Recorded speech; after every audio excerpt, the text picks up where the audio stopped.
Animanians! Today I'm going to be doing an SMAR on Harry Potter, but I'm going to be doing chapters 3 through 6 because yesterday I did chapters 1 through 2. I would have done more, but it got dark. So, yeah, let's get started. Chapter 3. The Letters from No One. The escape of the Brazilian boa constrictor earned Harry his longest punishment ever. By the time he was allowed out of his cupboard again, the summer holidays had started and Dudley had already broken his new video camera, crashed his remote control airplane, and first time out on his racing bike, knocked down old Miss Figgs as she crossed private drive on her crutches.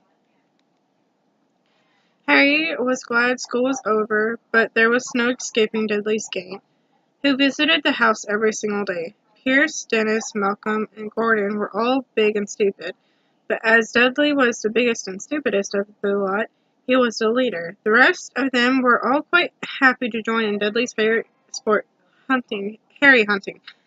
Okay, one, that's not very nice. Second of late.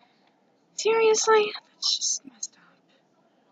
This was why Harry spent so much time as possible out of the house, wandering around and thinking about the end of the holidays, where he could see a tiny ray of hope. When September came, he would be going off to secondary school, and for the first time... Give me a second. Sorry, I had to get a blanket, and my mom wants me. It's cold. Alright. For the first time in his life, he wouldn't be with Dudley. Dudley had been accepted at Uncle Vernon's private school, Smellington's. Pierce Pelkins was going to be there too. Harry, on the other hand, was going to Stonewall High, the local public school. Dudley thought this was very funny. They stuffed people's head down the toilet the first day at Stonewall. He told Harry, "Want to come upstairs and practice?" "No thanks," said Harry. "The poor toilet's never had anything as horrible as your head down it. Might be sick." Then he ran before Dudley could work out what he had said. Seriously, Harry, come on. One day in July, Aunt Petunia took Dudley to London to buy his Smallington's uniform, leaving Harry at Mrs. Figg's. Mrs. Figg wasn't as bad as usual, and turned out she'd broken her leg, tripped over one of her own cats, and she didn't seem quite as fond of them as before.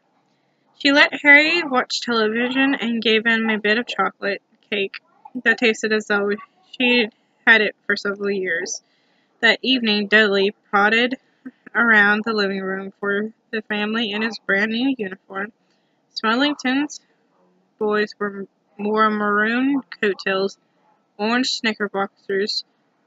What on earth are those? Oh well, I'll find out later. In the comments, let me know in the comments if you know what that is, because I have no idea. And flat straw hats called boaters. They also carried knobble sticks, used for hitting each other while the teachers weren't looking. This was supposed to be good training for later life. As he looked at Dudley in his new knickerbockers, Uncle Vernon said gruffly that it was the proudest moment of his life. Aunt Petunia burst into tears and said she couldn't believe it was her ickle Dudleykins. He looked so handsome and grown up. Harry didn't trust himself to speak. He thought two of his ribs might already have cracked from trying not to laugh. Really, Harry? There was a horrible smell in the kitchen the next morning when Harry went in for breakfast. It seemed to be coming from a large metal tub in the sink. He went to have a look. The tub was full of what looked like dirty rags swimming in gray water. "What's this?" he asked Aunt Petunia. Her lips tightened, as they always did if he dared ask a question. "Your new school uniform," she said. Harry looked in the bowl again. "Oh," he said, "I didn't realize it had to be so wet." Don't be stupid, snapped Aunt Petunia. I'm dyeing some of Dudley's old things gray for you. It'll look just like everyone else's when I'm finished. Yeah, I don't think so. Harry seriously doubted this, but thought it best not to argue. He sat down at the table and tried not to think about how he was going to look on his first day at Stonewall High. Like he was wearing bits of old elephant skin, probably.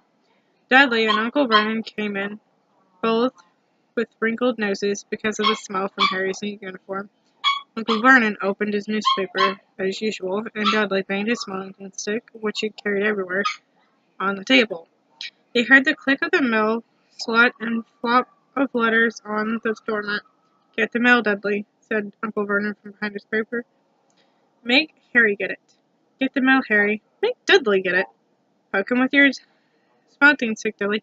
Okay, Dudley, no offense, you're not 4. You can get up and get the mail. Harry, way to go for sticking up for yourself. Well, at least trying. Harry dodged the smoking stick and went to get the mail. 3 things lay on the doormat. A postcard from Uncle Vernon's sister, Marge, who was vacationing on the Isle of Wight, whatever that is. A brown envelope that looked like a bill, and a letter for Harry. Harry picked it up and stared at it, his heart twinging like a giant elastic band. No one ever in his whole life had written to him. Who would? He had no friends, no other relatives. He didn't belong to the library. Harry, dear, how can you belong to the library? So he never even got rude notes asking for books back. Yet here it was, a letter addressed so plainly there was no mistake. Mr. H. Potter, the cupboard under the stairs, 4 Private Drive, Little Wingington, Scurry. The envelope was thick and heavy, made of yellowish parchment, and the address was written in emerald green ink. There was no stamp. Turning the envelope over, his hand trembled. Harry saw a purple wax seal bearing a coat of arms, a lion, an eagle, a badger, and a snake surrounding a large letter H. Hurry up, boy, shouted Uncle Vernon from the kitchen. What are you doing, checking for letter bombs? He chuckled at his own joke. Harry went back to the kitchen, still staring at his letter. He handed Uncle Vernon the bill and the postcard. Sat down. Slowly began to open the yellow envelope. Uncle Vernon ripped open the bill, snorted in disgust, and flipped over the postcard. Marge is ill, he informed him. Ate a funny welk. Dad, said Dudley suddenly. Dad, Harry's got something. Harry was on the point of unfolding his letter, which was written on the same heavy parchment as the envelope, when it was jerked sharply out of his hand by Uncle Vernon. That's mine, said Harry, trying to snatch it back. Who'd be writing to you? Sneered Uncle Vernon, shaking the letter open with one hand and glancing at it. His face went from red to green faster than a set of traffic lights. Didn't stop there. Within seconds, it was a grayish white of old porridge. Ew. Petunia? He gasped. Dudley tried to grab the letter and read it, but Uncle Vernon held it tight out of his reach. Aunt Petunia took it curiously and read the first line. For a moment, it looked as though she might faint. She clenched her throat and made a choking noise. Vernon! Oh my goodness. Vernon! They stared at each other, seeming to have forgotten that Harry and Dudley were still in the room. Dudley wasn't used to being ignored. He gave his father a sharp tap on the head with his Wellington stick. Oh, gosh. I want to read the letter, he said loudly. I want to read it, he said furiously. It's mine. Get out, both of you, croaked Uncle Vernon, stuffing the letter back inside the envelope. Harry didn't move. I want my letter, he shouted. Harry, stop being a dramatic butt. It's a letter for... Let me see it, demanded Dudley. Dudley, why do you want to see it? It doesn't even belong to you. Well, yeah, I can understand that. I have siblings of my own, so I kind of understand why he wants to see it. Ouch! Roared Uncle Vernon, and he took both Harry and Uncle Dudley. He took both Harry and Dudley by the scruffs of their necks and threw them into the hall, slamming the kitchen door behind them. Harry and Dudley promptly had a furious but silent fight over who would listen at the keyhole. Harry won, so Dudley won, so Harry, his glasses dangling from one ear, lay flat on his stomach, listening to the crack between the door and the floor.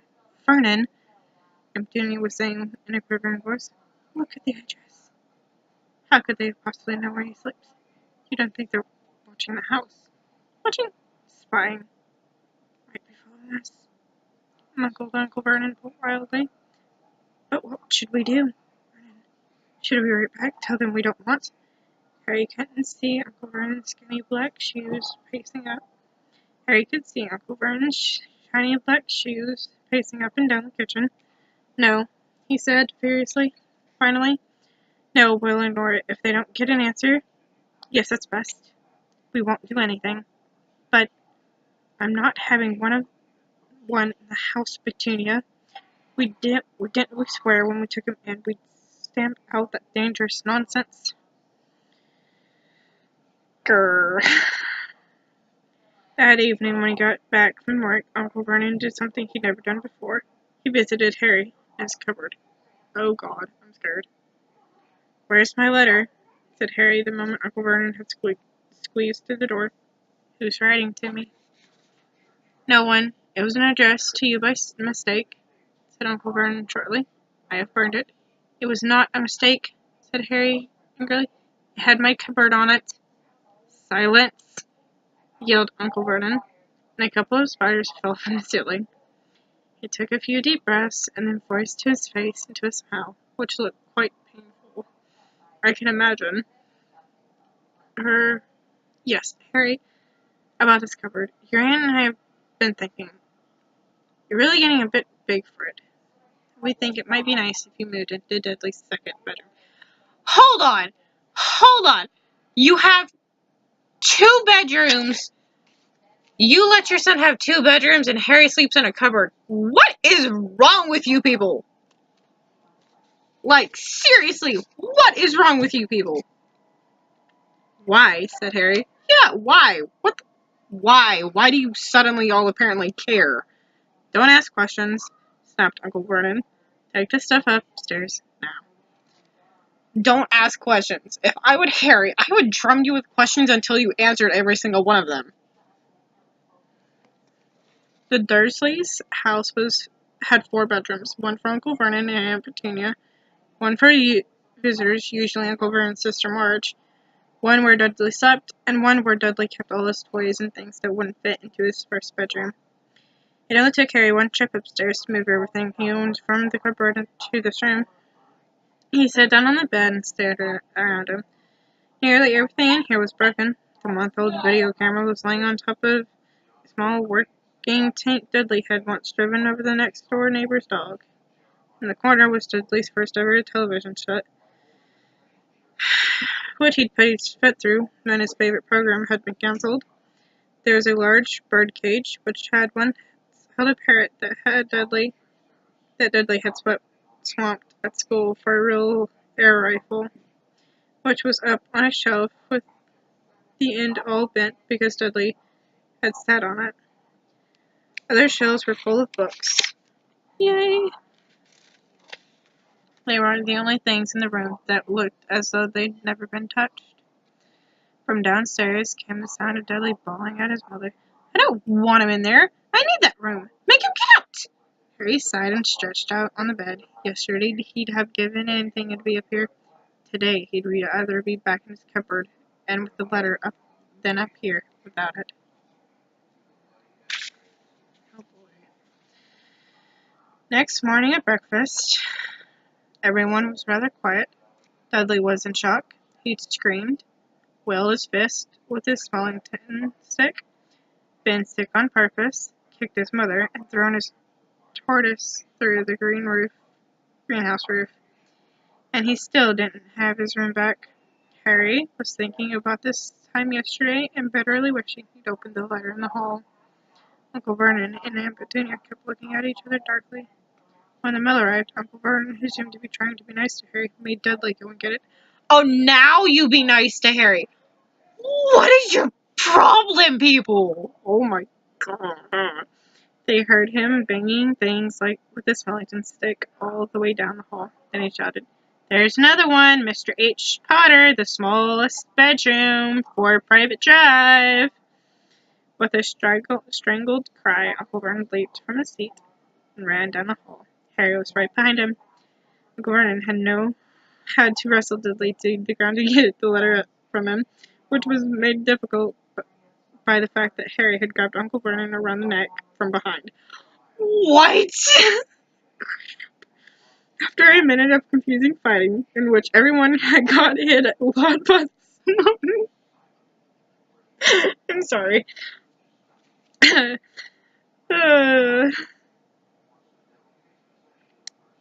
In which everyone got hit a lot by the smaller stick, Uncle Vernon straightened up, gasping for breath, with Harry's letter clenched in his hand.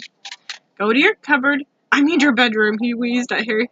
"Dudley, go. Just go." I'm sorry, I'm trying not to laugh, but this is funny. Harry walked around and around his new room. Someone knew he had moved up out of his old cupboard, and they seemed to know he hadn't received his first letter. Surely, that meant they'd try again, and this time he'd make sure they didn't fail. He had a plan. One plan of many. Jesus. The repaired alarm clock rang at 6 o'clock. The next morning, Harry turned it off quickly and dressed silently. He mustn't wake the Dursleys. He stole downstairs without turning on any of the lights. He was going to wait for the postman on the corner of Park Drive and get the letters for number 4 first. His heart hampered as he crept across the dark hall towards the front door. Arg! Harry leaped into the air. He trotted on something big and squishy on the doormat. Something alive. Oh god, what is it? Lights clicked on upstairs, and to his horror, he realized that the big squishy something had been his uncle's face. He stepped on his uncle. Oh my gosh, okay. It's not funny. Yes, it is. Uncle Vernon had been lying on the foot of the front door in the sleeping bag, clearly making sure that Harry didn't do exactly what he had been trying to. He shouted at Harry for about half an hour and then told him to go and make a cup of tea. Harry shuffled miserably off into the kitchen, and by the time he got back, the mail had arrived right into Uncle Vernon's lap. Harry could see 3 letters addressed in ink. "I want," he began, but Uncle Vernon was tearing the letters into pieces before his eyes. "Dude, just give him the letters. How hard is that? It's not a death-defying wish. It's just letters. Or so we think." I'm kind of curious as to who was writing Harry. Uncle Vernon didn't go to work that day. He stayed at home and nailed up the mail slot. What is the point of that? "See," he explained to Aunt Petunia through a mouthful of nails. "They can't deliver them, they'll just give up. You have a chimney." I think. In the movie, you had a chimney. "I'm not sure that'll work, Vernon." "Oh, these people's minds work in strange ways, Petunia. They're not like you and me," said Uncle Vernon, trying to knock in a nail with the piece of fruitcake Aunt Petunia had just brought him. "Oh, really? You're trying to knock in a nail with a piece of fruitcake?" What on earth? Oh my lord, what on earth is wrong with these people?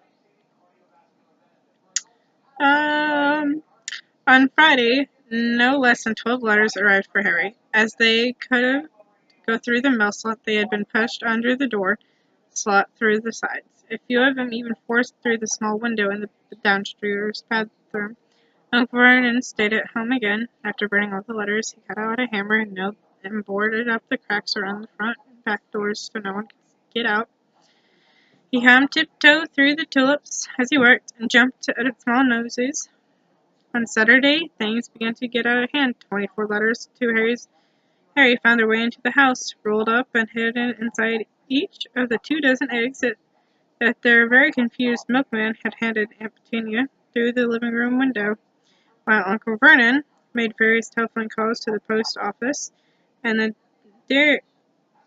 dairy trying to find someone to complain to. Aunt Petunia shredded the letters in a food processor. "Who on earth wants to talk to you this badly?" said Harry in amazement. On Saturday morning, Uncle Vernon sat down at the breakfast table, looking tired and rather ill, but happy. "No post on Sunday," he reminded them cheerfully as he spread marmalade on his newspapers.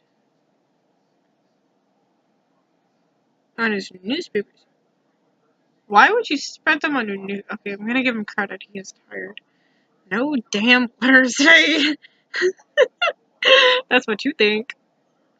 Something came whizzing down the kitchen chimney as he spoke and caught him sharply on the back of his head.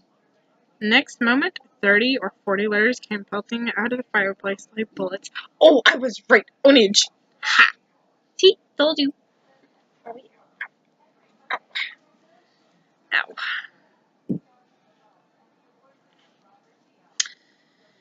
Um,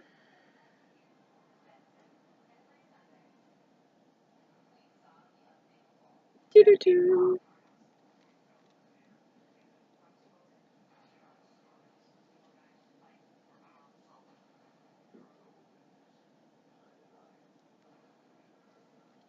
The Dursleys ducked, but Harry leaped into the air trying to catch one. Ouch! Ouch! Dude, just grab the one on the floor! Jeez. Uncle Vernon seized Harry around the waist and threw him into the hall. When Aunt Petunia and Dudley had run out with their arms over their faces, Uncle Vernon slammed the door shut. They could hear their letters still streaming into the room, bouncing off the walls and floor. "That does it," said Uncle Vernon, trying to speak calmly, but pulling great tufts out of his mustache at the same time. "I want you all back here in 5 minutes, ready to leave. We're going. Just pack some clothes. No arguments." If I lived there, there'd be a crap ton of arguments. He looked so dangerous with half his mustache missing. He looked so dangerous with half his mustache missing that no one dared argue. 10 minutes later, they had wrenched their way through the boarded-up doors and were in the car, speeding towards the highway. Dudley was sniffing in the back seat. His father had hit him around the head for holding them up while he tried to pack his television, VCR, and computer in a sports bag. They drove, and they drove. Even Aunt Petunia didn't dare ask where they were going. Every now and then, Uncle Vernon would take a sharp turn and drive in the opposite direction for a while. What is the point, dude? Like, seriously. What's the point? Shake him off, he would mutter whenever he did this. They didn't stop to eat or drink all day, but by nightfall Dudley was howling. He never had such a bad day in his life. He was hungry, he missed 5 television programs he wanted to see, and he'd never gone so long without blowing up an alien on his computer. Uncle Vernon stopped at last outside a gloomy-looking hotel on the outskirts of a big city.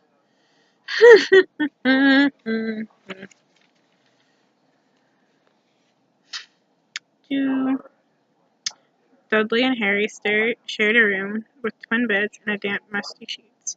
Dudley snored, but Harry stayed awake, sitting on the windowsill, staring down at the lights of passing cars and wondering. They ate stale cornflakes and cold tinned tomatoes on toast for breakfast the next day. They had just finished when the owner of the hotel came over to the table. "Excuse me, but is one of you Mr. H. Potter? I only got about 100 of these at the front desk." She held up a letter so they could read the green ink. Mr. H. Potter, room 17, Railview Hotel, Cookworth. Harry made a grab for the letter, but Uncle Vernon knocked his hand out of the way. Someone stared. I'll take 'em, said Uncle Vernon, staring quickly, and followed her from the dining room. Just give him the letters already, jeez, so we can find out what the letters are for. Come on, dude, just letters. Wouldn't it be better just to go home, dear? Aunt Petunia suggested timidly hours later, but Uncle Vernon didn't seem to hear exactly what he was looking for. None of them knew. He drove them into the middle of the forest, got out, looked around, shook his head, got back in the car, and off they went again. The same thing happened in the middle of a plowed field, halfway across a suspicious bridge, and at the top of a multi-level parking garage. Daddy's gone mad, hasn't he? Dudley asked Aunt Petunia dully. Late that afternoon, Uncle Vernon had parked at the coast, locked them inside the car, and disappeared. It started to rain. Great drops beat on the roof of the car. Dudley sniveled. It's Monday, he told his mother. The great Humbarro's on tonight. I want to stay somewhere with a television.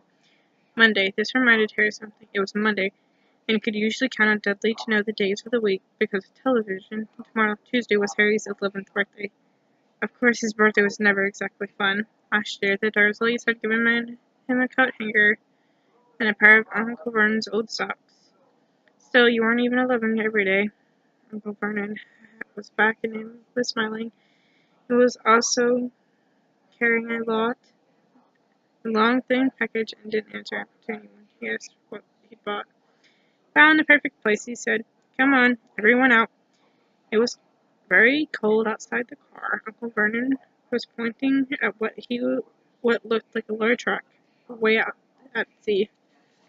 Perching on the top rock was the most miserable little shack you could imagine.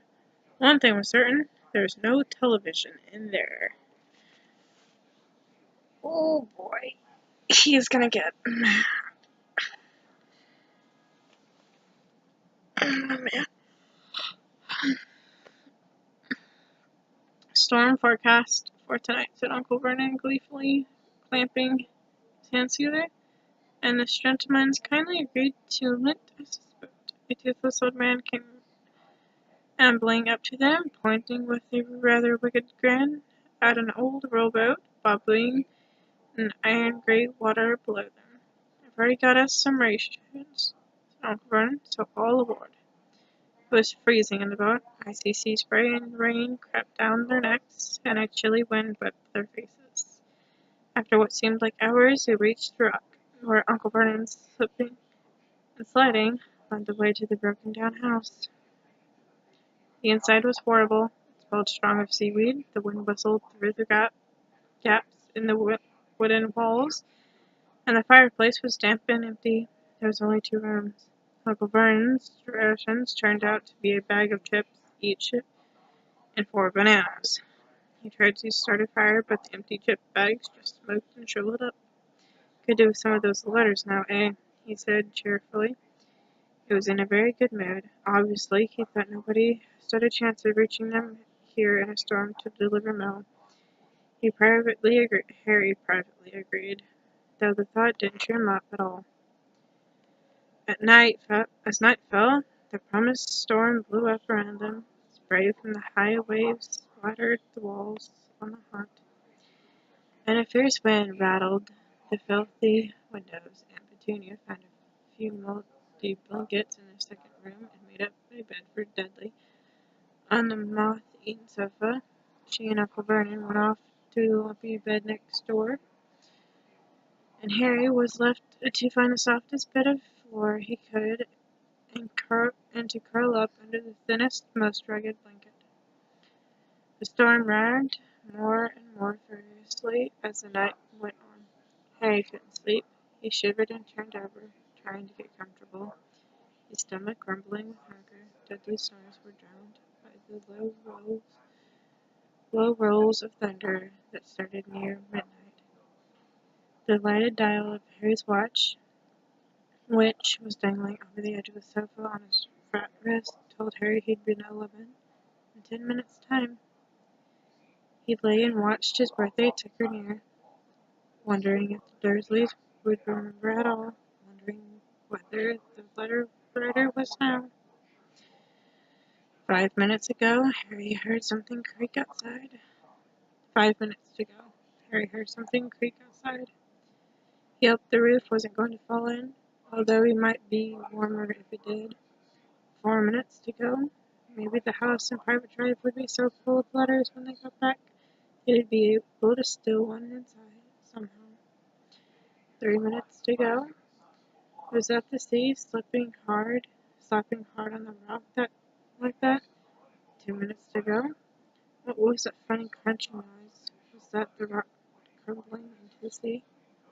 1 minute to go, and it'd be 11. 30 seconds. 20. 10.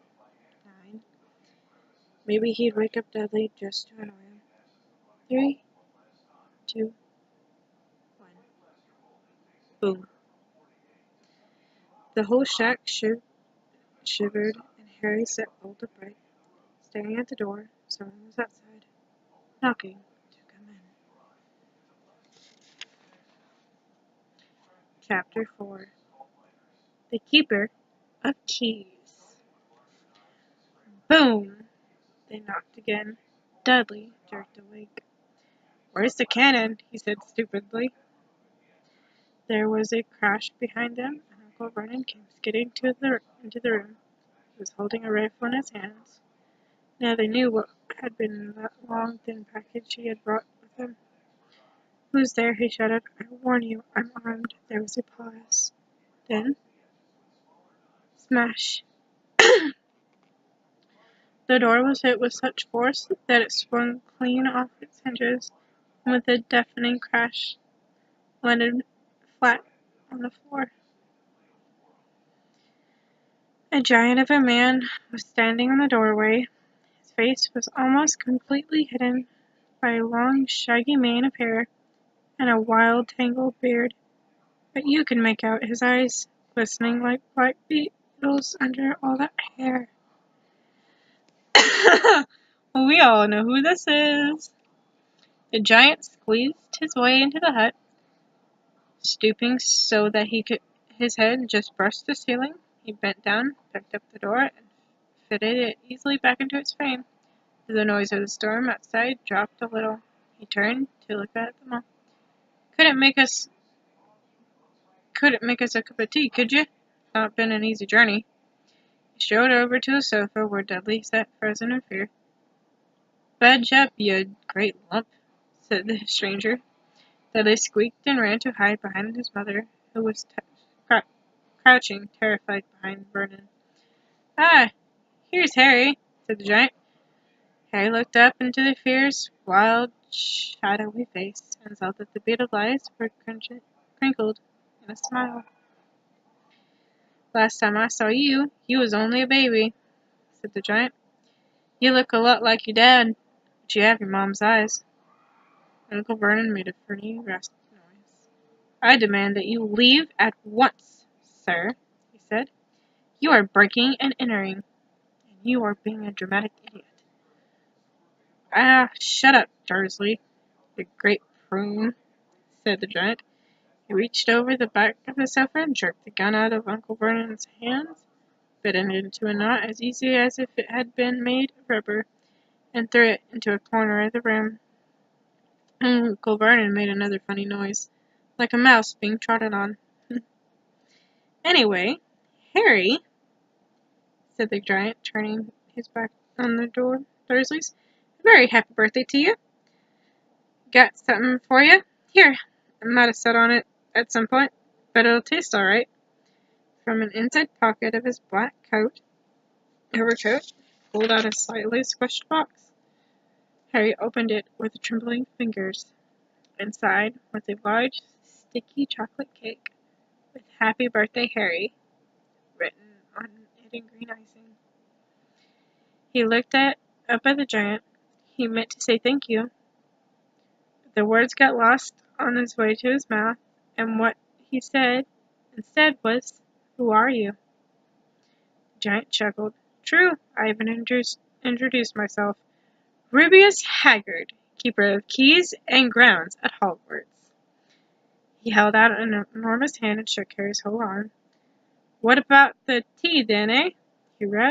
He said, rubbing his hands together. I'd not say to so much stronger, if you've got it mind. His eyes fell onto the empty crate with the shriveled chip bags in it, and he snorted. He bent down over the fireplace. He couldn't see what he was doing, but when he drew back a second later, there was a roaring fire inside.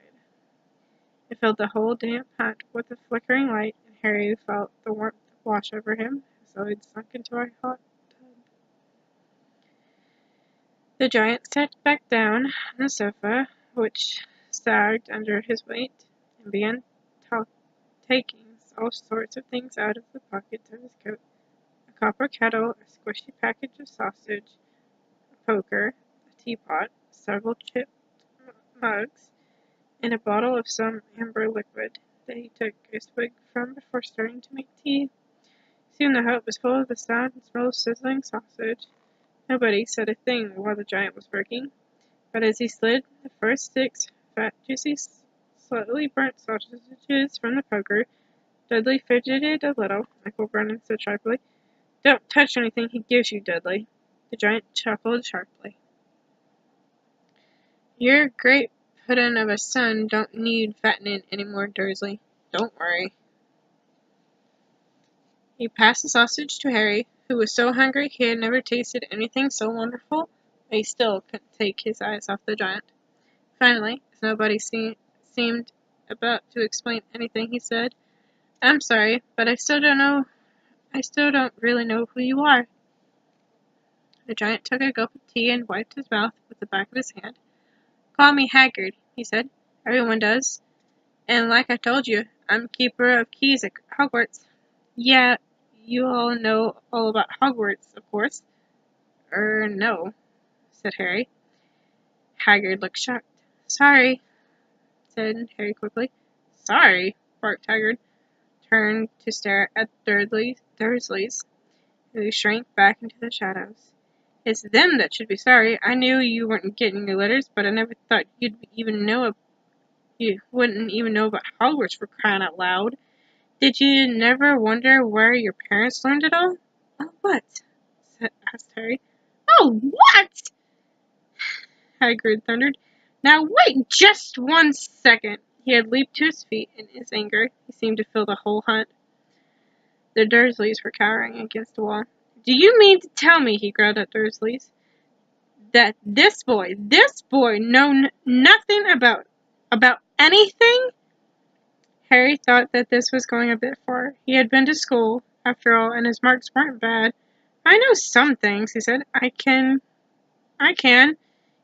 do math and stuff. But Hagrid simply waved his hand and said, About our world, I mean your world, my world, your parents' world. What world? Hagrid looked as if he was about to explode. Dursley! He boomed.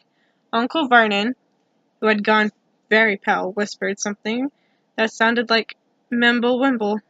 Hagrid stared wildly at Harry. But you must know about your mom and dad, he said. I mean, they're famous. You're famous. What? My mom and dad weren't famous, were they? You don't know? You don't know? Hagrid ran his fingers through his hair,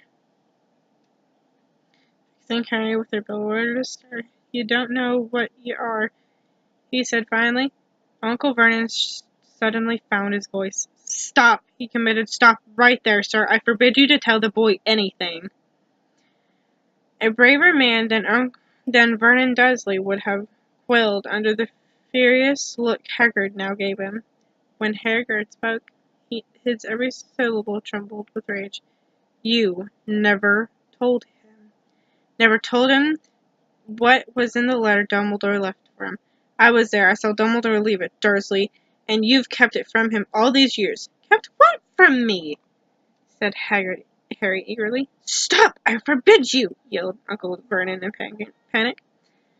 Aunt Petunia gave a great gasp in horror. "Ah, go boil your heads, both of you," said Hagrid. "Harry, you're a wizard." There was a silence inside the hut. Only the sea and the whistling wind could be heard. "I'm a what?" said Harry. "A wizard, of course," said Hagrid, sitting back down on the sofa, which groaned and sank even lower. "And a thumping good one, I'd say, once you've been trained up a bit. With your mom and dad like yours, what else would you be? I reckon it's about time you read your letter." Harry stretched out his hand at last to take the yellow envelope, addressed in emerald green to Mr. H. Potter. The floor? Hunt on the rock. The sea. He pulled out the letter and read, "Hogwarts School of Witchcraft and Wizardry. Headmaster Albus Dumbledore. Order of Merlin. First Class. Grand Sorcerer. My bad. Chief Warlock. Supreme Unquamp. International Confed of Wizards. Dear Mr. Potter, we are pleased to inform you that you have been accepted at Hogwarts School of Witchcraft and Wizardry. Please find enclosed a list of all necessary books and equipment. Term begins on September 1st. We await your owl by no later than July 31st. Yours sincerely, Minerva McGonagall, Deputy Headmistress." Questions exploded inside Harry's head like fireworks, and he couldn't decide which to ask first. After a few minutes, he stammered, "What does this mean?" "They await my owl." "Galloping gorgons. That reminds me," said Hagrid, clapping a hand to his forehead with enough force to knock over a horse, and from yet another pocket inside his overcoat he pulled an owl, a real live, rather ruffled-looking owl, a long quill, a roll of parchment. With his tongue between his teeth, he scribbled a note that Harry could read upside down. "Dear Professor Dumbledore, given Harry his letter, taking him to buy his things tomorrow. Weather's horrible. Hope you're well. Hagrid." Hagrid wrote up the note, gave it to the owl, which clamped it in its beak, went to the door, and threw the owl out in the storm. Then he came back and sat down as though it was as normal as talking on the telephone. Harry realized his mouth was open and closed it quickly. "Where was I?" said Hagrid. But at that moment Uncle Vernon was still ashen-faced and looking very angry, moved into the firelight. "He's not going," he said. Hagrid grunted. "I'd like to see a great muggle like you stop him." "A what?" Harry interrupted. "A muggle," said Hagrid. "It's what we call non-magic folk, like them. And it's your bad luck you grew up in a family of the biggest muggles I ever laid eyes on. We swore when we took him in we'd put a stop to all that rubbish," said Uncle Vernon. "We swore we'd stamp it out of him. Wizard indeed." "You knew," said Harry. "You knew I'm a wizard." "Knew?" shrank Aunt Petunia suddenly. "Knew? Of course we knew. How could we not?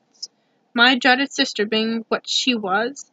Oh, she got a letter just like this and disappeared off to that school and came home every vacation with her pockets full of frog spawn, turning teacups into rats. I was the only one who saw her for what she really was, a freak. But for my mother and father, oh no, it was Lily this and Lily that. They were proud of having a witch in the family." She stopped and drew a deep breath and then went on, ranting on. It seemed she had been wanting to say this for years. "Then she met that Potter at school, and they left and got married and had you, and of course I knew you'd just be the same, just as strange, just as abnormal. And then, if you please, she went and got herself blown up. We all landed with you." Harry had gone very white as soon as he found his voice. He said, "Blown up? You told me they died in a car crash." Car crash! Roared Hagrid, jumping up so angrily that the Dursleys scattered back to their corner. How could a car crash kill Lily and James Potter? It's an outrage, a scandal. Harry Potter not knowing his own story when every kid in our world knows his name. Jeez, that's terrifying. But why? What happened? Said Harry urgently. The anger faded from Hagrid's face. He looked suddenly anxious. I never expected this, he said in a low worried voice. I had no idea. When Dumbledore told me there might be trouble getting a hold of you, how much you didn't know? Harry, I don't know if I'm the right person to tell you, but someone's gotta go off to Hogwarts not knowing. Or you can't go off to Hogwarts not knowing.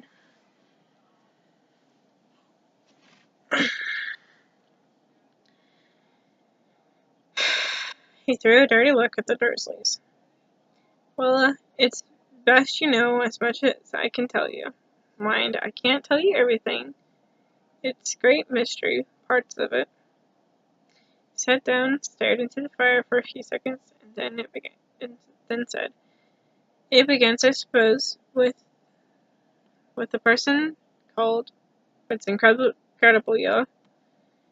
You don't know his name. Everyone in our world knows. Who? Well, I don't like saying the name if I can help it. No one does. Why not? Go open gargoyles, Harry. People are scared. Blimey, this is difficult. See, there was this wizard who went bad. As bad as you can go. Worse. Worse than worse. His name was? Harry gulped, but no words came out. Could you write it down? Harry suggested. No, can't spell it. All right. Voldemort.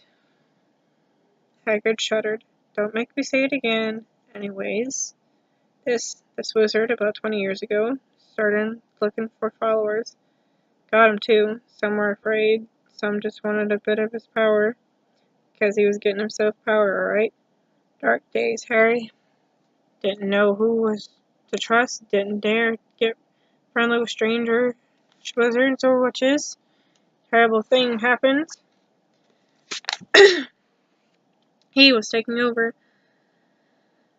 Of course, some stood up to him and he killed them horribly. One of the only safe places left was Hogwarts. Reckon Dumbledore's the only one you know who was afraid of. Didn't dare try taking the school. No, not just then, anyway. Now, your mom and dad were a good witch and wizard, as I ever knew. Head boy and girl at Hogwarts in their day. Suppose the mystery is why you know who never tried to get them on his side before. Probably knew they were too close to Dumbledore to want anything to do with the dark side. Maybe he thought he could persuade them. Maybe he just wanted them out of the way. All anyone knows. He turned up in the valley where you was all living on Halloween 10 years ago. You was just a year old. He came to your house and Hagrid suddenly pulled out a very dirty spotted handkerchief and blew his nose with a sound like a foghorn. Sorry, he said. But it's that sad. Knew your mom and dad and nicer people even couldn't find any. You know who killed them. And this is the real mystery of things. He tried to kill you too. Wanted to make a clean job of it, I suppose. Or maybe he just likes killing by then. But he couldn't do it. Ever wondered how you got that mark on your forehead? That was no ordinary cut. That's what you get when a powerful evil curse touches you. Took care of your mom and dad, and your house even. But it didn't work on you. And that's why you're famous, Harry. No one ever lived after he decided to kill them. No one except you. And he killed some of the best witches and wizards of the age. The Macallans, the Bones, the Pruitts, and you was the only a baby, and he lived. Something very painful was going on in Harry's mind, As Hagrid's story came to a close, he saw again the blinding flash of green light, more clearly than he had ever remembered it before, and he remembered something else, but for the first time in his life, a high, cold, cruel laugh. Hagrid watched him sadly. Took you from the ruined house myself on Dumbledore's orders. Brought you to this lot of old toss, said Vernon. Harry jumped. He had almost forgotten the Dursleys were there. Well, Vernon certainly seemed to have not got back his courage. He was glaring at Hagrid, and his fists were clenched. Now you listen here, boy, he said. I accept there's something strange about you. Probably nothing a good beating wouldn't have cured. And as for all this about your parents, well, they were weirdos, no denying it. And the world's better off without them, in my opinion. Asked for it, all I got. Getting mixed up with those wizarding type. Just what I expected. Always knew they'd come to a sticky end. But at the moment, Hagrid leaped from the sofa and drew a battered pink umbrella from inside the coat. Pointing this at Uncle Vernon with his sword, he said, I'm going to warn you, Dursley. Warning you one more word. In the danger of being spared at the end of an umbrella by a bearded giant, Uncle Vernon's courage failed again. He flattened himself against the wall and fell silent. That's better, said Hagrid, breathing heavily and sitting back down on the sofa, which, this time, sagged right down to the floor. Hagrid, meanwhile, had questions to ask, hundreds of them. But what happened to sorry, I mean, you know who? Good question, Harry. Disappeared, vanished. Same night he tried to kill you. Makes you even more famous. That's the biggest mystery, you see? He was getting more and more powerful. Why'd he go? Some say he died. Codswallop, in my opinion. Don't know if he had enough human left in him to die. Some say he's still out there, in his time. But I don't believe it. People who was on his side came back to ours. So them came out of kinda trenches. Don't reckon they could have done if he'd come back. Most of us reckon he's still out there somewhere, but lost his powers, too weak to carry on. 'Cause something about you finished him, Harry. There was something going on in that night he hadn't counted on. I don't know what it was. No one does. Something about you stumped them. Hagrid looked at Harry with the warmth and respect blazing in his eyes, but Harry, instead of feeling pleased and proud, felt quite sure there had been a horrible mistake. A wizard? Him? How could he possibly be? He'd spent his life being clutched by Dudley and bullied by Aunt Petunia and Uncle Vernon. If he was the real wizard, why hadn't he been turned into a rare toads every time they tried to lock him in his cupboard? If he'd once defeated the greatest sorcerer in the world, how come Dudley had always been able to kick him around like a football? Hagrid, he said quietly, I think you must have made a mistake. I don't think I can be a wizard. To his surprise, Hagrid chuckled. Not a wizard, eh? Never made things happen when you was scared or angry? Harry looked into the fire. Now he came to think about it. Every odd thing that had ever made his aunt and uncle furious with him had happened when Harry, had been upset or angry. Chased by Dudley's gang, he had somehow found himself out of their reach. Started going to school with that ridiculous haircut, and managed to make it grow back. The very last time Dudley had hit him, he got his revenge without even realizing he was doing it. Hadn't he set a boa constrictor on him? Harry looked back at Hagrid, smiling, and saw that Hagrid was positively beaming at him. See, said Hagrid. Harry Potter, not a wizard. You'll wait. You'll be right famous at Hogwarts. But Uncle Vernon wasn't going to have wasn't going to give in without a fight. Haven't I told you he's not going? He's going to Stonewall High, and he'll be grateful for it. I've read those letters, and he needs all sorts of rubbish, spells, spell books, and wands, and if he wants to go, a great muggle like you won't stop him, growled Hagrid. Stop Lily and Jim Potter's son going to Hogwarts. You're mad. Hey, his name's been down ever since he was born. He's off to the finest school of witchcraft and wizardry in the world. 7 years there and he won't know it himself. He'll be the youngsters of his own sort. For a change, he'll be under the greatest headmaster Hogwarts has ever seen. Albus Dumble. I'm not paying some crackpot old fool to teach him magic tricks, yelled Uncle Vernon. Dude, you done lost your ever-loving mind. But he had finally gone too far. Hagrid seized his umbrella and rolled it over his head. Never, he thundered, insults Albus Dumbledore in front of me. He brought the umbrella swishing down through the air and point at Dudley. There was a flash of violent light, a sound like a firecracker, a sharp squeal, and the next second, Dudley was dancing on the spot, with his hands clasped over his fat bottom, howling in pain. When he turned his back on them, Harry saw a curling pig's tail poking through the hole in his trousers. That's funny. Uncle Vernon roared, pulling Aunt Petunia and Dudley into the other room. He cast one little terrified look at Hagrid and slammed the door behind them. Hagrid looked down at his umbrella and stroked his beard. Shouldn't have lost my temper, he said ruefully.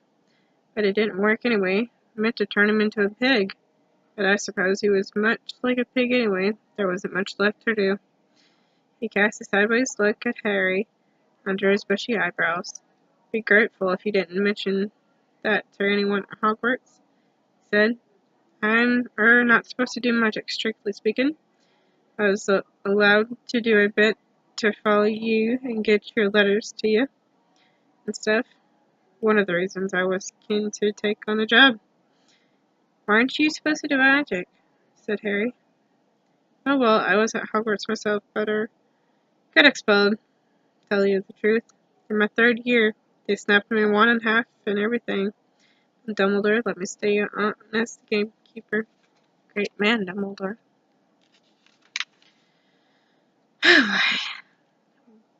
Why were you expelled?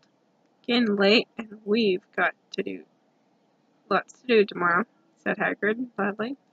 Gotta get up to town, get all your books and that. He took off his thick black coat and threw it to Harry.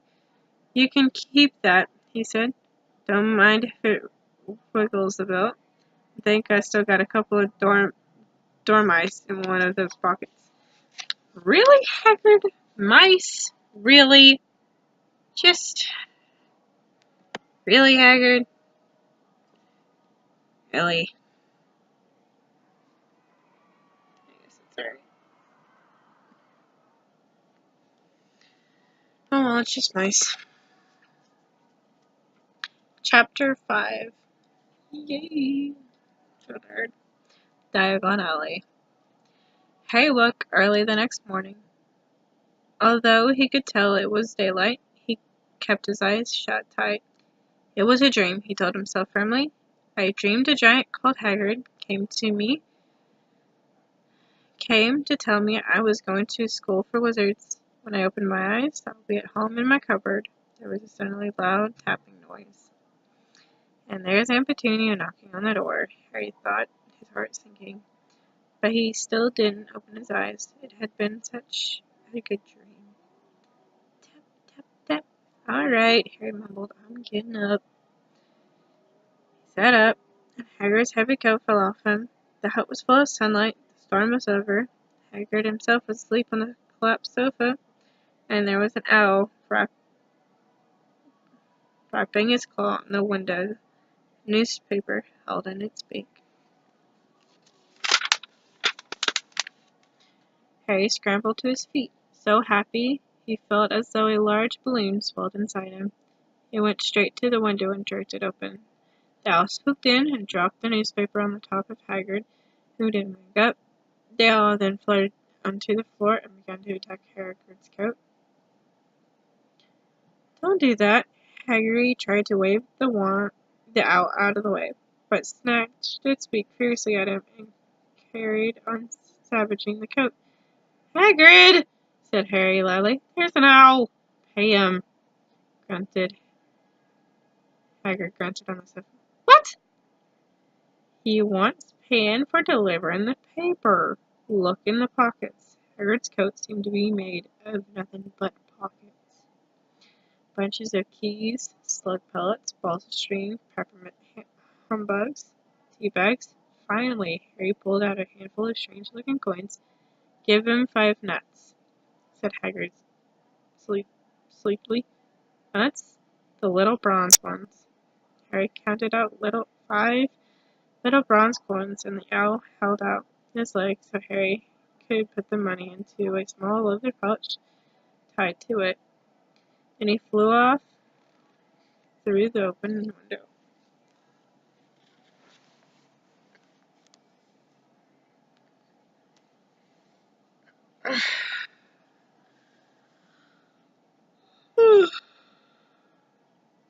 Hagrid yawned loudly, sat up, and stretched. Best be off, Harry. Lots to do today. Gotta get up to London and buy all your stuff for school. Harry was turning over in the wizard coins and looking at them. He had just thought of something that made him feel as though the happy balloon inside him had got a puncture. Hagrid? Said Hagrid, who was pulling on his huge boots. I haven't got any money.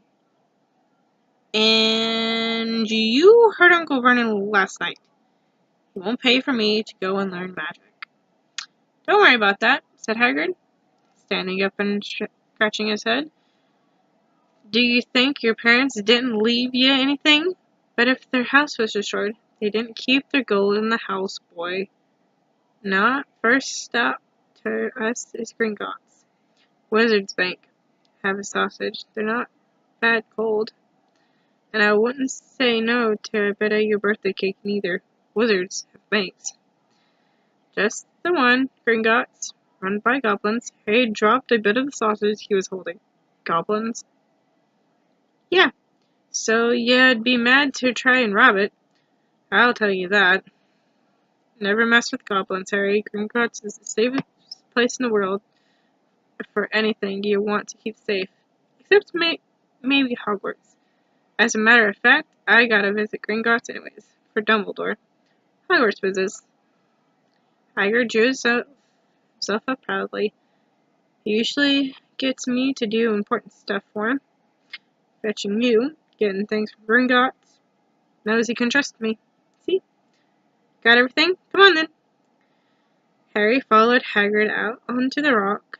The sky was quite clear now, and the sea gleamed in the sunlight. The boat Uncle Vernon had hired was still there, with a lot of water in the bottom after the storm. How did you get here? Harry asked, looking around for another boat.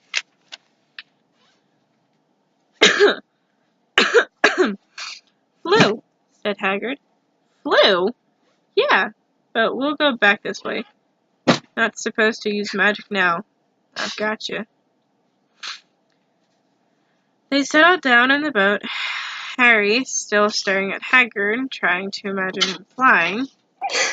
Seems a shame to row, though, said Hagrid, giving Harry another of his sideways looks. If I was to speed things up a bit, would you mind not mentioning it at Hogwarts? Of course not, said Harry, eager to see more magic. Hagrid pulled out the pink umbrella again, tapping it twice on the side of the boat, and they sped off towards land. Why would you be mad to try and rob Gringotts? Harry asked. Spells, enchantments.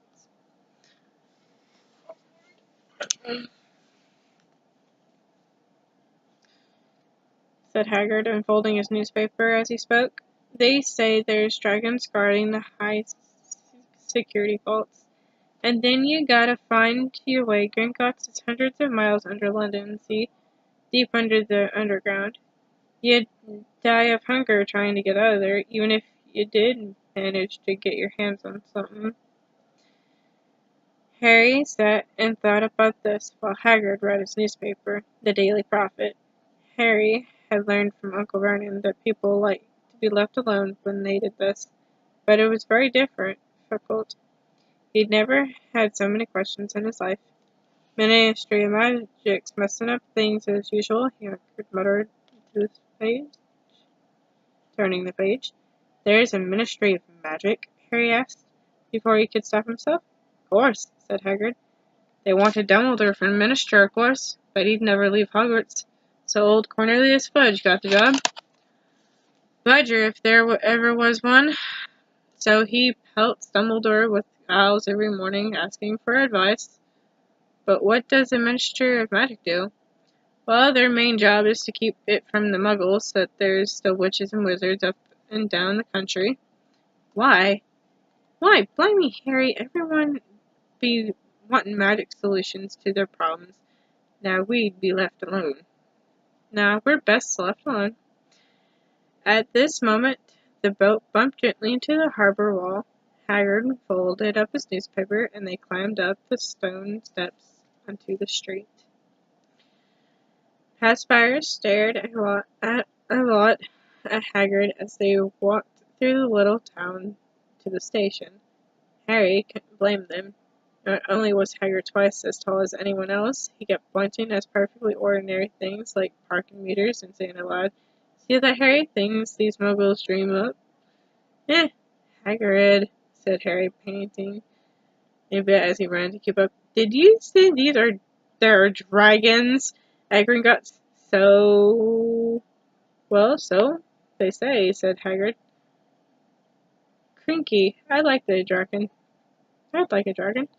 "You'd like one. Wanted one ever since I was a kid." Here we go. They had reached the station. There was a train to London. In 5 minutes' time, Haggard, who didn't understand muggle money, as he called it, gave the bills to Harry, so he could buy their tickets. People stared more than ever on the train. Haggard took up 2 seats and sat knitting what looked like a canary yellow circus tent. "So got your letter, Harry?" he asked, as he counted stitches. "You have got to be kidding." "That's pretty neat. I didn't know Haggard knitted." I'm so tired. um, Harry took the parchment envelope out of his pocket. "Good," said Haggard. "There's a list of everything you need." Harry unfolded a second piece of paper he had noticed the night before and read. Hogwarts School of Witchcraft and Wizardry. Uniform.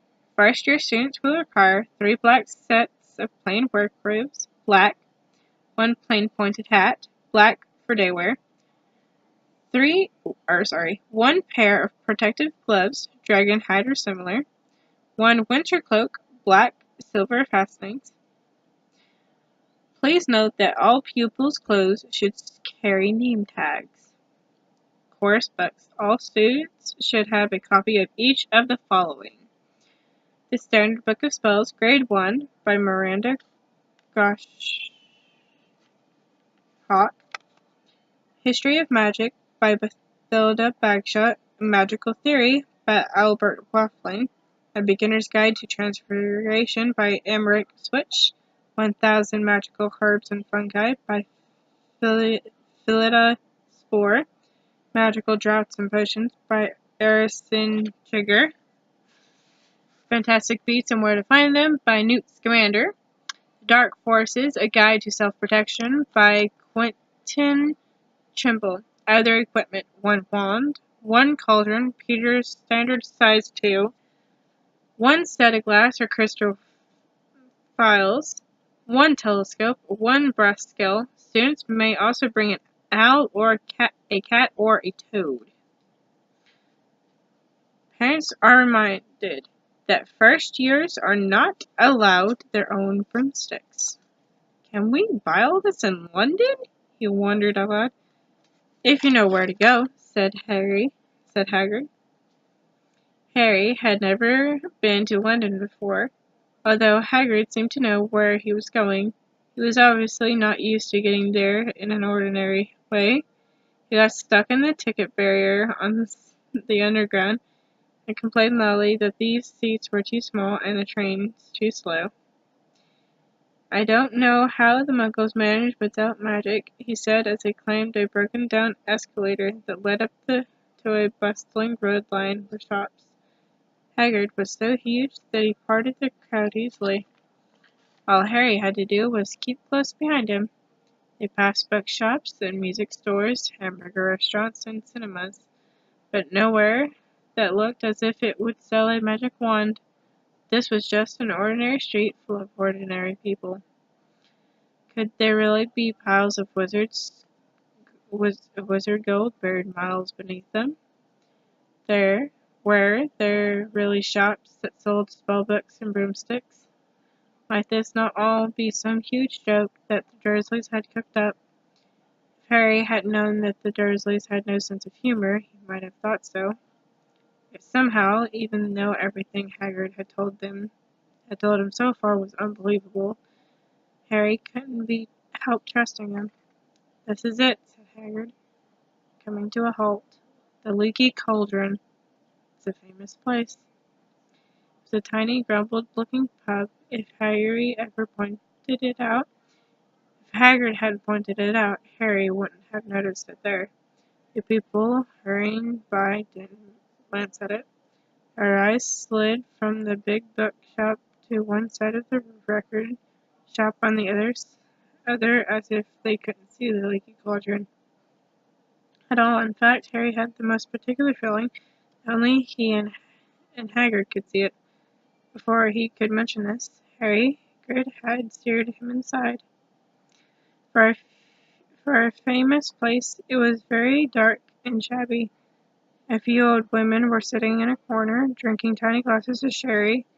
One of them was smoking a long pipe. A little man in a top hat was talking to an old bartender who was quite bald and looked like a toothless walnut. The low buzz of chatter stopped when they walked in. Everyone seemed to know Hagrid. They waved and smiled at him. The bartender reached for a glass, saying, "The usual, Hagrid?" "Can't, Tom. I'm on Hogwarts business," said Hagrid, clamping his great hand on Hagrid's shoulder and making Harry's knees buckle. "Good Lord," said the bartender, peering at Harry. Can this be?" The Leaky Cauldron had suddenly gone completely still and silent. "Bless my soul," whispered the old bartender. "Harry Potter. What an honor." He hurried out from behind the bar, rushed towards Harry, and seized his hand, tears in his eyes. "Welcome back, Mr. Potter. Welcome back." Harry didn't know what to say. Everyone was looking at him. The old woman with the pipe was puffing on it without realizing it had gone out. Hagrid was beaming. Then there was a great scrappling of chairs. The next moment, Harry found himself shaking hands with everyone in the Leaky Cauldron. "Doris Crockford, Mr. Potter. Can't believe I'm meeting you at last. So proud, Mr. Potter. I'm just so proud. Always wanted to shake your hand. I'm off of a flutter. Delighted, Mr. Potter. Just can't tell you. Diggles, the name? Douglas Diggles." "I've seen you before," said Harry, as Douglas Diggles' top hat fell off his excitement. "You bowed to me once in a shop." "He remembers," cried Douglas Diggle, looking around at everyone. "Did you hear that? He remembers me." Harry shook hands again and again. Doris Crockford kept coming back for more. A pale young man made his way forward, very nervous. One of his eyes was twitching. "Professor Quirrell," said Hagrid. "Harry, Professor Quirrell will be one of your teachers at Hogwarts." Potter," stumbled Professor Quirrell, grasping Harry's hand. Can't tell you how pleased I am to see you. What sort of magic do you teach, Professor Quirrell?" defense against the dark arts, muttered Professor Quirrell, as though he'd rather not think about it. Not, not that you need it, eh, Mister Potter? He laughed nervously. You'll be getting all your equipment, I suppose. I've got to pick up a new book on vampires myself. He looked terrified at the very thought, but the others wouldn't let Professor Quirrell keep Harry to himself. It took almost 10 minutes to get away from them all. At last, Hagrid managed to make himself heard over the babble. Must get on, lots to buy. Come on, Harry. First, Crawford shook Harry's hand one last time, and Hagrid led them through the bar and out onto a small walled courtyard, where there was nothing but a trash can and a few weeds. Told you, didn't I? Told you were famous. Even Professor Quirrell was trembling to meet you. Mind you, he's usually trembling. Is he always that nervous? Oh, yeah, poor Block. Brilliant mind. He was fine while he was studying out of books, but then he took a year off to get some first-hand experience. They say he met vampires in Black Forest, and there was a nasty bit of trouble with the hag. Never been the same since. Scared of the students, scared of his own subject. Now where's my umbrella? Vampires, hags. Harry's head was swimming. Hagrid, meanwhile, was counting bricks on the wall above the trash can. 3 up, 2 across, he muttered. Right. Stand back, Harry. He tapped the wall 3 times with the point of his umbrella. The brick he had touched whirled. It wrinkled in the middle. A hole appeared. It grew wider and wider. A second later, they were facing an archway, large enough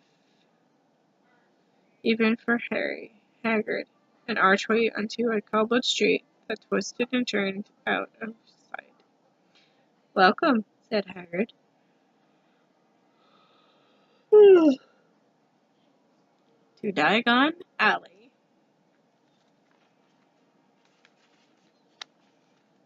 Where on earth is chapter 6 in this book?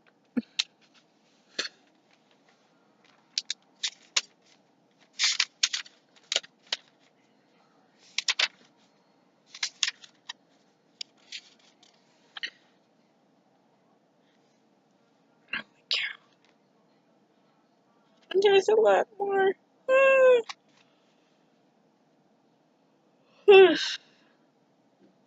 Alright. He grinned at Harry's amusement. They stepped through the archway. Harry looked quickly over his shoulder and saw the arch. The way shrink instantly back into solid wall. The sun shone brightly on the stacks of cauldrons outside the nearest shop. Cauldrons. All sizes, copper, brass, pewter, silver, self-stirring, collapsible, set aside and hanging over them. Yeah, you'd be needing one, said Hagrid. But we gotta get your money first. Harry wished he had about 8 more eyes. He turned his head in every direction as he walked up the street, trying to look at everything at once. The shops, the things out of them, the people doing their shopping, the plump woman outside the apothecary was shaking her head as he passed, saying, Dragon liver, 16 sickles an ounce, they're mad. A low, soft hooting came from a dark shop with a sign saying, E-loops out Imbritorium. Tawny, Screech, Born, Brown, and Snowy. Several boys of about Harry's age had their noses pressed against a window with broomsticks in it. Look, Harry heard one of them say, the new Nimbus 2000. Fastest ever. There was a shop selling robes, shops selling telescopes and strange silver instruments Harry had never seen before, windows stacking with barriers of bat spleens and eels' eyes, tottering piles of spellbooks, quills, and rolls of parchment, potion bottles, gobbles of the moon, Gringotts, said Hagrid. They had reached a snowy white building that towered over the other little shops. Standing beside it, burnished bronze doors, wearing a uniform of scarlet and gold, was, "Yeah, that's a goblin," Hagrid said quietly as he walked up the white stone steps toward him. The goblin was about a head shorter than Harry. He had a swarthy, clever face, a pointed beard, and Harry noticed very long fingers and feet. He bowed as they walked inside. Now they were facing a second pair of doors, silver, this time with the words engraved upon it. "Enter, stranger, but take heed of what awaits the sin of greed. For those who take but do not earn must pay dearly in their turn. So if you seek beneath our floors a treasure that was never yours, thief, you have been warned. Beware of finding more than treasure there." Like I said, you're to be mad if you try and rob it, said Hagrid. A pair of goblins bowed them through the silver doors, and they were in a vast marble hallway. About 100 more goblins were sitting on high stools behind a long counter, scribbling in large ledgers, weighing coins in brass scales, examining precious stones, eyeing through eyeglasses. There were too many doors to count,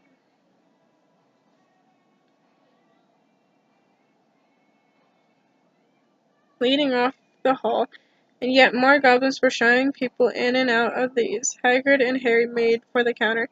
"Morning," said Hagrid to a free goblin. "We've come to take some money out of Mr. Harry Potter's safe. You have his key, sir?" "Got it here somewhere," said Hagrid, and he started emptying his pockets into the counter, scattering a handful of mouldy dog biscuits over the goblin's books of numbers. The goblin wrinkled his nose. Harry watched the goblin on the right weighing a pile of rubies as big as glowing coals. "Got it," said Hagrid, as at last, holding up a tiny golden key. The goblin looked at it closely. "Then that seems to be in order. And I've also got a letter from Professor Dumbledore," said Hagrid importantly throwing out his chest. "It's about the you-know-what in Vault 713. The goblin read the letter carefully. "Very well," he said, handing it back to Hagrid. "I will have someone take you down to both vaults." Griphook! Griphook was yet another goblin. Once Hagrid crammed all the dog biscuits back into his pocket, he and Harry followed Griphook towards one of the doors leading off the hall. That you know what in Vault 13, my bad. Harry asked. "Can't tell you that," said Hagrid mysteriously. "Very secret Hogwarts business. Dumbledore trusted me more than my job's worth to tell you that." Griphook held the door open for them. Harry, who had expected more marble, was surprised. They were in a narrow stone passageway lit with flaming torches. It sloped steeply downward, and there were little railroad tracks on the floor. Griphook whistled, and a small cart came hurtling up the tracks towards them. They climbed in. Hagrid, with some difficulty, and were off. At first they just hurtled through a maze, twisted passageways,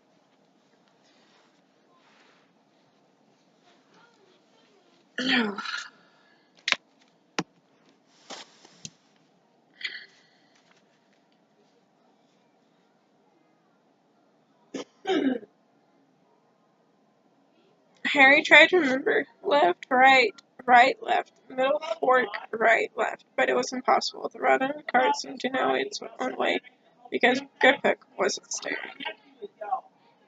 Harry's eyes stung as the cold air brushed past him, but he kept them wide open. Once he thought he saw a burst of fire at the end of the passage and twisted around to see if it was a dragon, but too late. He plunged even deeper, passing an underground lake where huge stalactites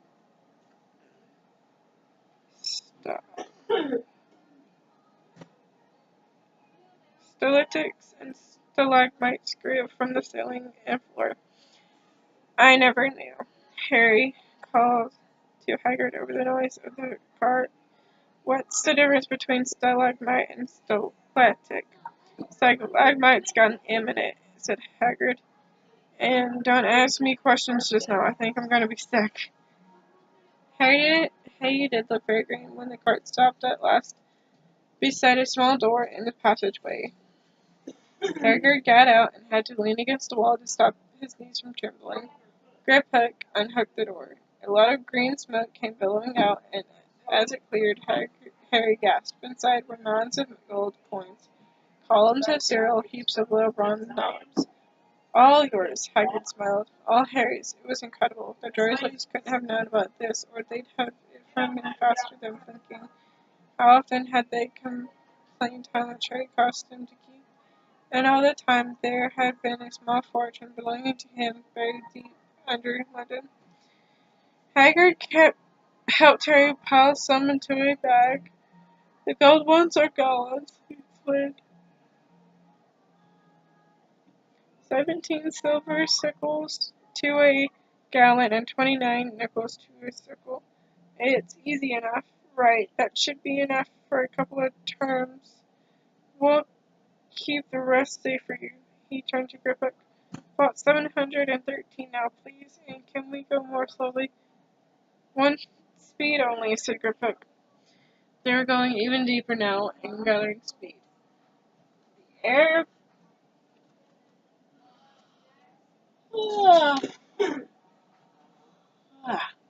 The air became colder and colder as they hurtled round tight corners. They went rattling over an underground ravine, and Harry leaned over the side to try to see what was down at the dark bottom. But grid, Hagrid groaned and pulled him back by the scruff of his neck. Lot 713 had no keyhole. Oh. Stand back, said Griphook importantly. He struck the door gently with one of his long fingers, and it simply melted away. If anyone but a goblin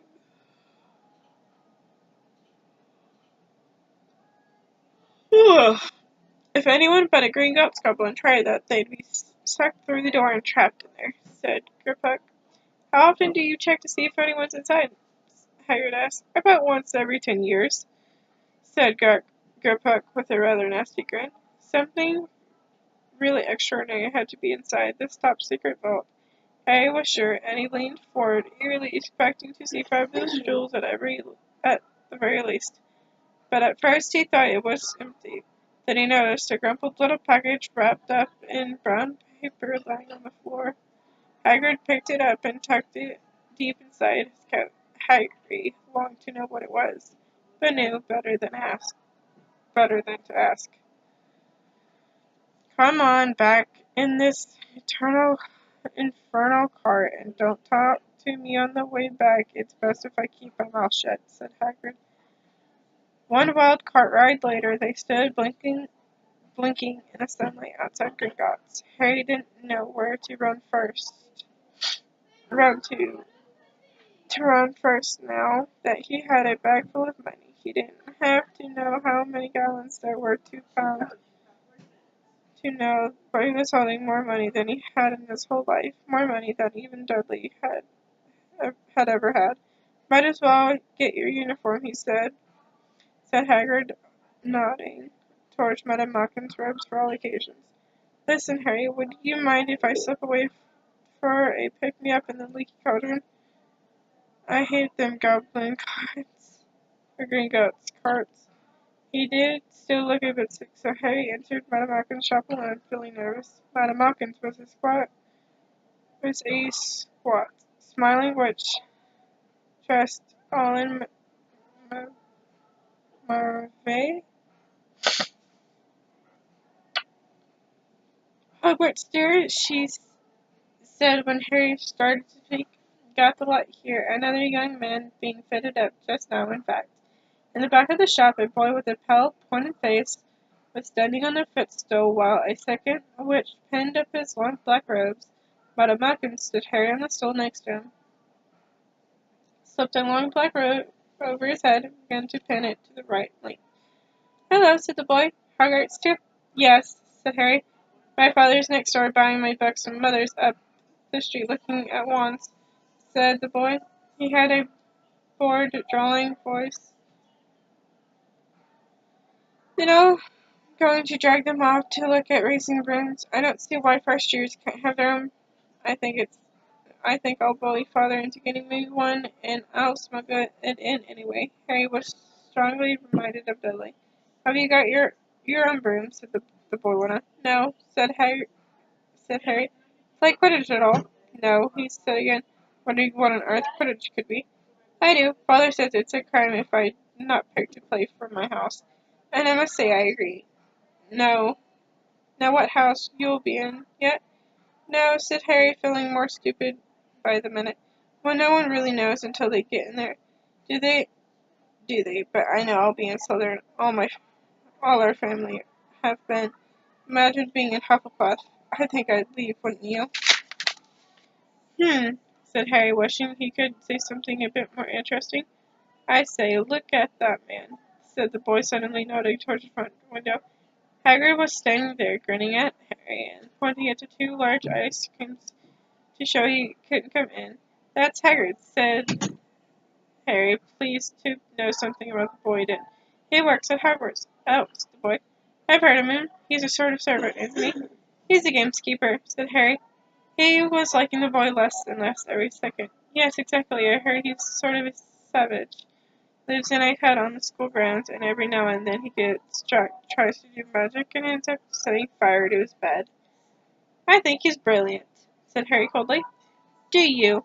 said the boy with a slight sneer. "Why is he with you? Where are your parents?" "They're dead," said Harry shortly. He didn't feel much like going on into the matter with the boy. "Oh, sorry," said the other, not sounding sorry at all. "But they were our kind, weren't they?" "They were a witch and wizard, if that's what you meant. I really don't think they should let the other sort in. Do you?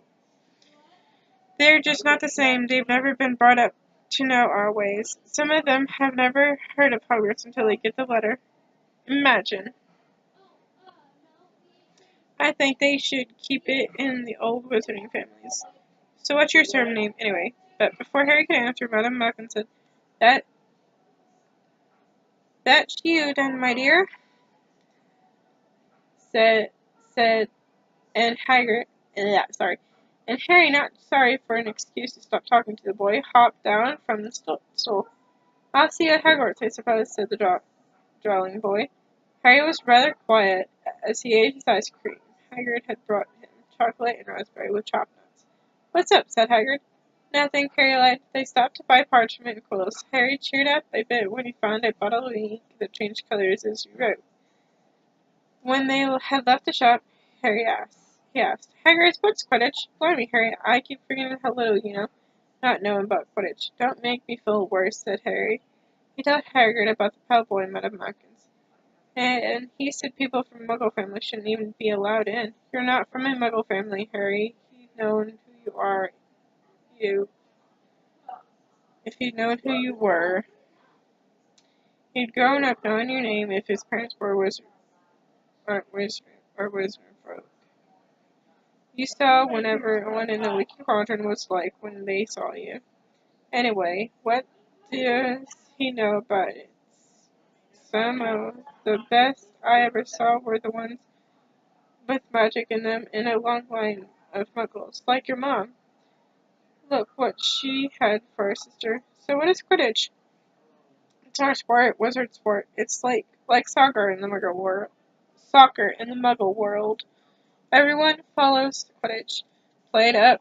in the air on broomsticks, and there's four balls. Sorta hard to explain the rules.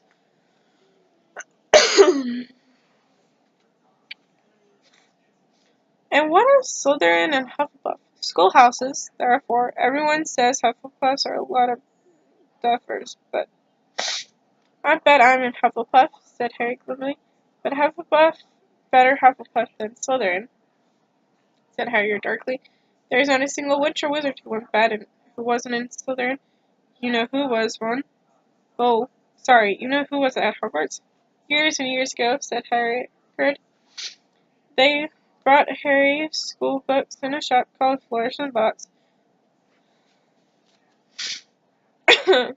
where the shelves were stacked to the ceiling with the books as large as paving stones, bound in leather, books the size of postage stamps, and covers of silk, books full of particular symbols, and a few books with nothing in them at all. Even Dudley, who never read anything, would have been wild to get his hands on some of these. Hagrid almost had to jerk Harry away from curses and counter curses. Bewitch your friends and befuddle your enemies with the latest revenges. Harry lost jelly legs, tongue tying, and much, much more. By Professor Phineas Verdon. I was trying to find out how to curse Harry Dudley. I'm not saying that that's not a good idea, but you're not to use magic in the Muggle world, except in very special circumstances.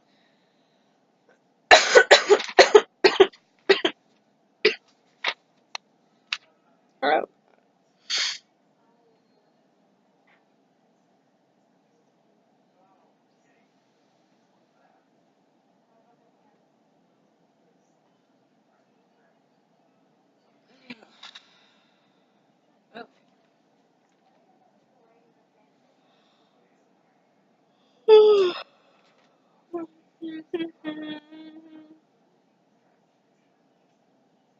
said Hagrid. And anyway, you couldn't work on any of them curses yet. You'll need a lot more study before you get to that level. Hagrid wouldn't let Harry buy a solid gold cauldron either. It says pewter on your list, but they got a nice set of scales for weighing potions ingredients and collapsible brass telescopes.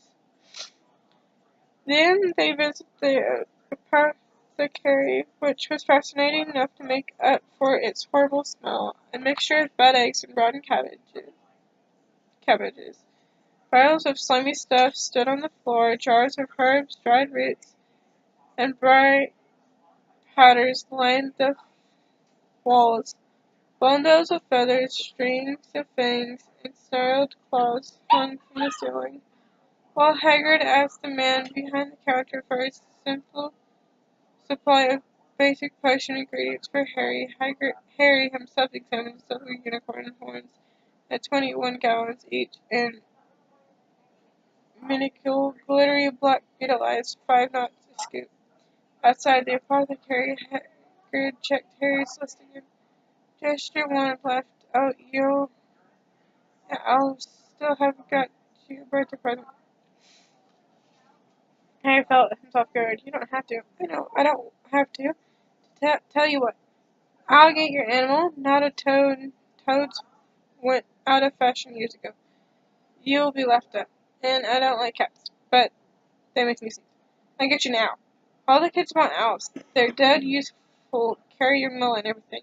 20 minutes later, they left Eclipse Owl Emporium, which had been dark and full of stealing and glittering jewel bright eyes. Harry now carried a large cage that had a beautiful snowy owl fast asleep with her head under her wing. He couldn't stop stamping his thanks, sounding just like Professor Quirrell. Don't mention it, said Hagrid gruffly. Don't expect you've had a lot of presents from them Dursleys. Just Ollivanders left now. Only place for wands.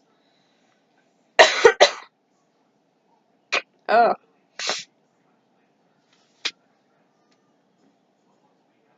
And you got to have the best wand, a magic wand. This was what Hagrid had been really looking forward to. The last shop was narrow and shabby. Peeling Peeling gold letters over the door read Ollivanders, makers of fine wands since 382 BC. A single wand lay on a faded purple cushion in the dusty window. A tinkling bell rang somewhere in the depths of the shop as they stepped inside. It was a tiny place, empty except for a single spendy chair that Hagrid had sat on to wait. Harry felt strangely as though he had entered a very strict library. He swallowed a lot of new questions that had just occurred to him and looked instead at the thousands of narrow boxes piled neatly right up to the ceiling. For some reason, the back of his neck prickled. The very dust and silence in here seemed to tingle with some secret magic. "Good afternoon," said a soft voice. Harry jumped. Hagrid must have jumped too, because there was a loud crunch noise, and he got quickly off the spendy chair. The old man was standing before them, his wide, pale eyes shining like moons through the gloom of the shop. "Hello," said Harry awkwardly. "Ah, yes," said the man. "Yes, yes, I thought be seeing you soon, Harry Potter." "It wasn't a question. You have your mother's eyes. It seems only yesterday she was in here herself, buying her first one, 10 1/4 inches, squishy, made of willow, nice one for charm work." Mr. Ollivander moved close to Harry. Harry wished he wouldn't blink. Those silvery eyes were a bit creepy. Or Harry wished he would blink. Those silvery eyes were a bit creepy. Your father, on the other hand, followed a mahogany wand, 11 inches, puttable, a little more powerful, and excellent for transfiguration. Well, I see your father favored it. It's really the one that chooses the wizard, of course. Mr. Ollivander had come so close that he and Harry were almost nose to nose. Harry could see himself reflected in those misty eyes, and there's where Mr. Ollivander touched a lightning scar on Harry's forehead with a long white finger. "I'm sorry to say I saw the one that did it," he said scoffingly. 13 1/2 inches. You, powerful one, very powerful, and in the wrong hands. Well, if I'd known that one was going out into the world to do. He shook his head, and then, to Harry's relief, spotted Hagrid. Rubius Hagrid, how nice to see you again. Oak, 16 inches, rather bendy, wasn't it?"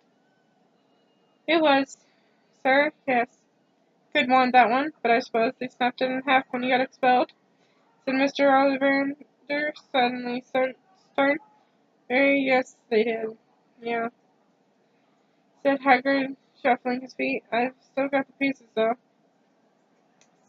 he added brightly. "But you don't use them," said Mr. Ollivander sharply. "Oh, no, sir," said Hagrid quickly. Harry noticed he gripped his umbrella very tightly as he spoke. Said Mr. Ollivander, giving Hagrid a quizzing look. "Well, now, Mr. Potter, let's see." He pulled a long tape measure with the silver markings out of his pocket. "Which is your one arm? Well, I'm right-handed," said Harry. "Hold out your arm. That's it." He measured Harry from shoulder to finger, then wrist to elbow, shoulder to floor, knee to armpit, and around his head. As he measured, he said, "Every Ollivander wand has a core of a powerful magical substance, Mr. Potter. We use unicorn hairs, phoenix tail feathers, and the heartstrings of dragons. No two Ollivander wands are the same, just as no two unicorns, dragons, or phoenixes are quite the same. And, of course, you will never get such good results with another wizard's wand." Harry suddenly realized that the tape measure, which was measuring between his nostrils, was doing this on its own. Mr. Ollivander was flittering around the shelves, taking down boxes. "That will do," he said, and the tape measure crumpled into the heap on the floor. "Right, then, Mr. Potter, try this one. Beechwood and dragon heartstring, 9 inches, nice and flexible. Just take it and give it a wave." Harry took the one and, feeling foolish, waved it around a bit, but Mr. Ollivander snatched it out of his hand almost at once. "Maple and phoenix feathers, 7 inches, quite with speed, right? Harry tried, but he had hardly risen the wand when it, too, was snatched back by Mr. Ollivander. No, no, they're here, ebony and unicorn hair. 8.5 inches, springy. Go on, try it out. He tried. Harry tried and tried. He had no idea what Mr. Ollivander was waiting for. The pile of tried wands was mounting higher and higher on the spindly chair, but the more wands Mr. Ollivander pulled from the shelves, the happier he seemed to become. Tricky customer, eh? Not to worry, we'll find the perfect match somewhere here. I wonder. Now. Yes, why not?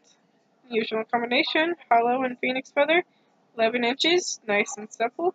Harry took the wand. He felt a sudden warmth in his fingers. He raised the wand above his head, brought it swishing down through the dusty air, and a stream of red and gold sparks shot from the end like fireworks, throwing dancing spots of light onto the walls. Harry whooped and clapped, and Mr. Ollivander cried, "Oh, bravo! Yes, indeed! Oh, very good! Well, well, well! How curious! How very curious!" He put Harry's wand back into his book and wrapped it in brown paper, still muttering, "Curious, curious." "Sorry," said Harry, "but what's curious?" Mr. Ollivander fixed Harry with his pale stare. "I remember every wand I've ever sold, Mr. Potter. Every single wand. And it so happens that the phoenix feather whose tail the phoenix whose tail feather is in your wand gave another feather, just one another. It's very curious indeed that you should be destined for this wand, when its brother gave you that scar." Harry swallowed. "Yes, 13.5 inches. You, curious indeed how these things happen. The wand chooses the wizard iron. I think we must expect great things from you, Mr. Potter. After all, he who must not be named did great things. Terrible. Yes, but great." Harry shivered. He wasn't sure he liked Mr. Ollivander too much. He paid 7 gold galleons for his wand, and Mr. Ollivander bowed them from the shop. The late afternoon sun hung low in the sky and Harry and Hagrid made their way back down to Diagon Alley, back through the wall, back through the leaky cauldron, now empty. Harry didn't speak at all as they walked down the road. He didn't even notice how much people were gawking at them on the underground, laden as they were with their funny-shaped packages. The snowy owl asleep in its cage on Harry's lap, up another escalator out into Paddington Station. Harry only realized where they were when Hagrid tapped him on the shoulder. "Got time for a bite to eat before your train leaves?" he said. He bought Harry a hamburger, and they sat down on a plastic seat to eat them. Harry kept looking around. Everything looked so strange somehow. "You all right, Harry? You're very quiet," said Hagrid. Harry wasn't sure he could explain it. He just had a best birthday of his life, and yet he chewed his hamburger trying to find the words. "Everyone thinks I'm special," he said at last.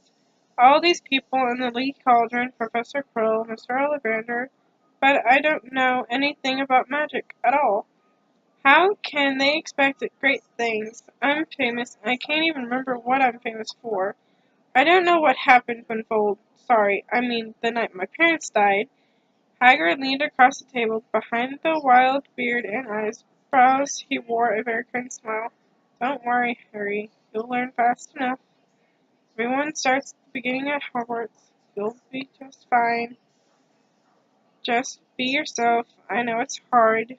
You'll be singled out, and that's always hard, but you'll have a great time at Hogwarts." I did. Still do. As a matter of fact. Hagrid helped Harry onto the train, and that would take him back to the Dursleys, then handed him an envelope. "Your ticket for Hogwarts," he said. "1st of September, King's Cross. It's all on your ticket. I have problems with the Dursleys, and send me a letter with your owl. She'll know where to find me. See you soon, Harry." The train pulled out of the station. Harry wanted to watch Hagrid until he was out of sight. He rose to his seat I pressed his nose against the wind, but he blinked and Hagrid was gone.